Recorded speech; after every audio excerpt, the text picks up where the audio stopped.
Hi, I'm a stake indexing director, and today I'm going to show you how to index the U.S. Iowa County Deaths Project in FamilySearch Indexing. So first you need to have a batch from the project downloaded. I already have one here. If you don't have one yet, you would click on Download Batch and then choose it out of the alphabetical list. So I'm going to go ahead and click Work on Batch so that it will open up for us. Okay, and here we have the page. And the first thing I do when I look at this, I see that I believe this is only one half of the ledger. So I'm going to need to open up the second page as well so that I can get all the information. So I'm going to go up here, View, Show Previous or Next Image, and make sure it's showing Next Image. Okay, and here we can see, I'll make it a little larger. So this is already starting with 17. So this went 15, 16, and now the number 17, date of death, which we're going to need, is on the next image. So we're going to need to carry that over. And if you open a batch which only has the second page on it, then you need to mark that as no extractable data image. But we have the first half of the ledger as our main image that we're working on, so that gets marked as normal. Okay, I like to work in table entry, but it doesn't matter. You can work in form entry if you prefer. The same information gets entered in both places.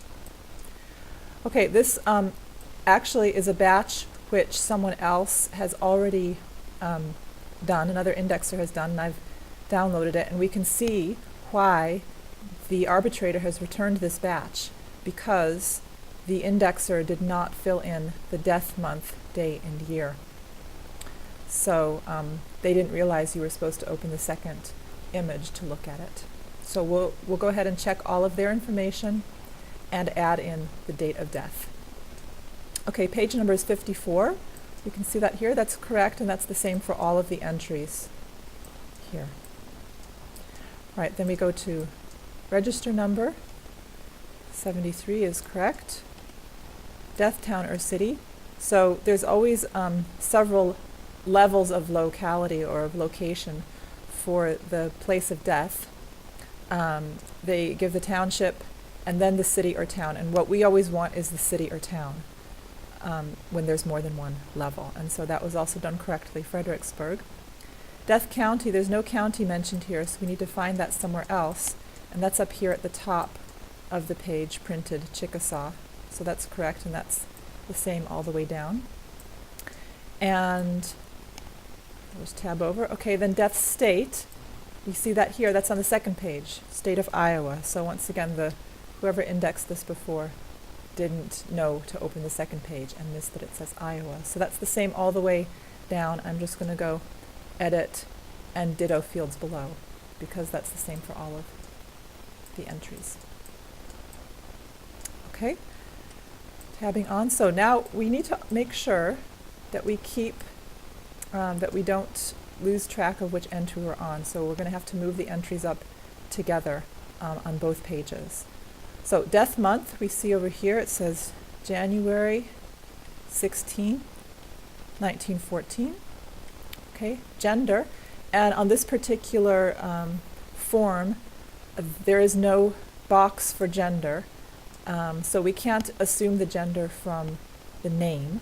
We may sometimes be able to find out the gender from another indicator, such as if it said Mr. here, which it doesn't, or rarely if it said something else, maybe occupation, if there was some occupation like housewife, that would definitely be a woman, but it doesn't look like your farmer. That doesn't really tell us anything about the gender, so that's correct. That stays blank. Okay, given name, Frank A is right. Kidder, yes, no title. Spouse, there's no place for spouse on this form at all, so that does not get filled in. We can never assume, sometimes over here in the name of the informant, there's a name which looks like it might be a spouse, but we can never assume that it is. so that gets left blank. And in fact, what I'm going to do, so that, because that's a lot of blanks that I don't want to have to tab over all the time, I'm going to use this shortcut. I'm going to go View, Organize Fields, and I'm actually going to hide the fields for spouses, because I know in this, on this particular image, that they're all going to be blank, and they're not required fields, so I don't need to fill them out with the blank. Okay, so I just move them over like this to hidden fields. Okay, and now we see they are gone. Okay, we're still on the first line. Kidder, we need his age now. Check his age. Yes, 79 is correct. His father's name, that's entry number 11. Frederick. Always want to check the spelling, because Frederick can be spelled a couple different ways, but that looks right. And then his mother. Okay, it looks like, I think it's Salome with an E, because that's the more standard spelling. And I don't think that little speck on there is a dot on the I. I think that's Salome. And Chevrolet, I agree with that. Okay, going on, number 2. So we go back to the beginning of number 2 and make sure to move up to entry number 2 on the right-hand image as well. Okay, same page number, certificate 88, yes. Nashua, we know Chickasaw in Iowa is also correct. Now we need to enter the death month from the right-hand page. Okay, gender, again, I'm just going to check quickly on the, it says doctor and farmer, but that's no firm indication of gender, so we can ignore that. William H. Kellogg, age is 69. Okay, father Harvey Kellogg, and mother. Yeah, that's what it looks like to me too. Unusual name, but I agree with the previous indexer on that. Okay, moving on. Don't forget to move up the right-hand page as well. Entry 58, New Hampton, and death month is now 11. That's November 28, 1914. Gender, checking, he's a farmer. Okay, I say he, yeah. I mean, we know it's a man, but we can't enter that. Robert E. Kalkbrenner, 63 years old. Father is not known, mother is not known, and so we just leave those empty. Okay, next one. Move this up as well. 13, Ionia, those are the same. The date is December 30, 1914. Gender, says his occupation was not known, so that doesn't help us. Okay, John Kalin, yes. Age 79. Father's given name Mike and Kalin. And the mother, it just says Russell, so that must be her last name, her maiden name. Okay, next one. Move that up as well. 61, Fredericksburg, yes. That's all it says there. Must be correct. Okay. Death date, December 25th. 1914. Gender, just says retired farmer as his occupation, so that doesn't help us on the gender. Albert Knight, 85 years old. Daniel Knight is the father, and nothing at all for the mother. We'll leave that empty. Next line. 79, Deerfield is all it says, so even though it's in the township rather than the town slot, that's what we enter. Chickasaw, Iowa, January 11th, 15.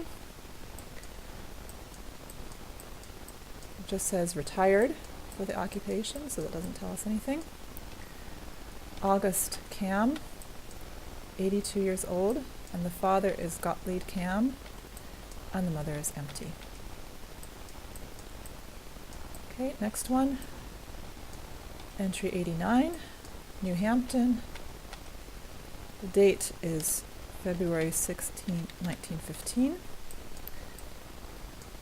Gender.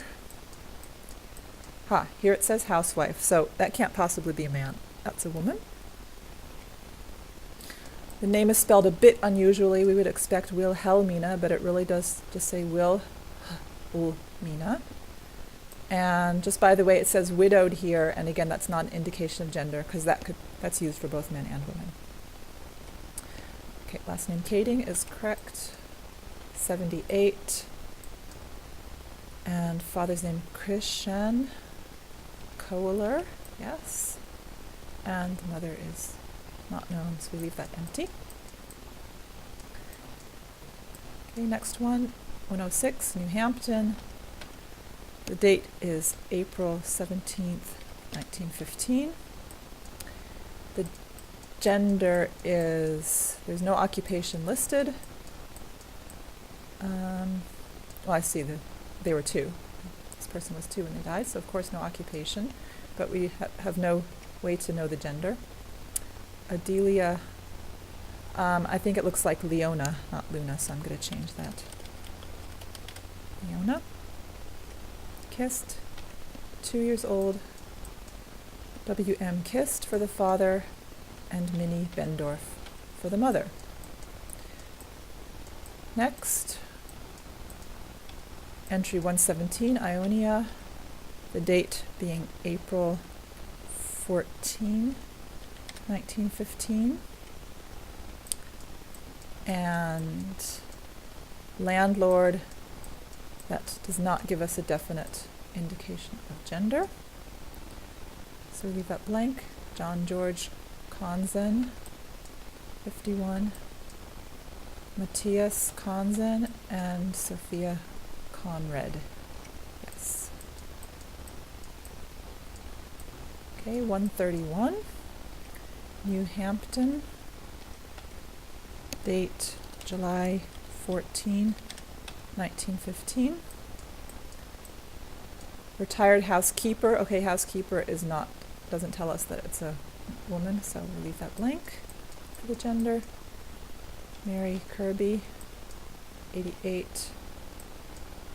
The father's name is Ryan, and I would say that's got to be the last name because they would have known her maiden name was Ryan. Nothing for the mother.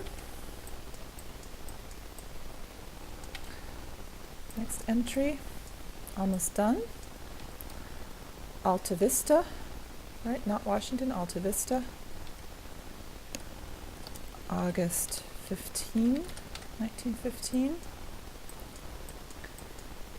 Farmer, doesn't tell us anything. So Anna Justine, and here we see, so farmer, which one might assume would be a man, but it's most likely a woman in the name. That's why we cannot rely on those names of professions for the gender. 74, and the father Gottlieb Draeger, mother unknown, so we leave that empty. And last one. So 13, Protivin, near Protivin, but Protivin is what we take. Okay, date August 7, 1915. Gender, now here we have Mrs., so that has to be a female. Frank Kovarik, Mrs., yes, 56 years old.